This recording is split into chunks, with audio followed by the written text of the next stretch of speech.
అనగనగా ఒక ఊరులో రామరాజు కాలనీ ఉండేది. ఆ కాలనీ ఆనందంగా, ఆహ్లాదకరంగా ఉండేది. అదే కాలనీలో సాంబయ్య అనే వ్యక్తి దుకాణం ద్వారా వ్యాపారం చేస్తూ ఉండేవాడు. ఒకరోజు ఆ కాలనీలోని వెనుక వీధిలో ఇంటిలో ఎవరూ లేని సమయం చూసి దొంగలు ఇంట్లో పడి నగదు దోచుకుంటున్నారు.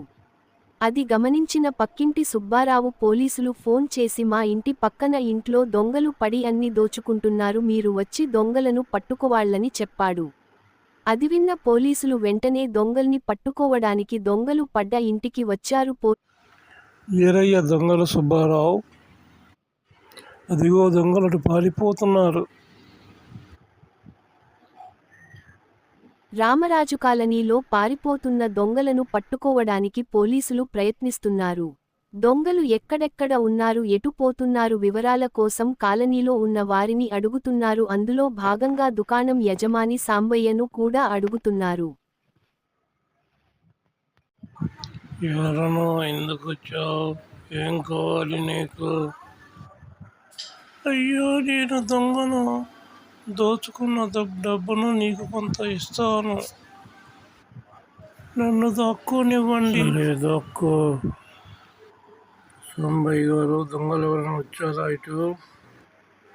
ఇటు ఎవరు రాలేదండి.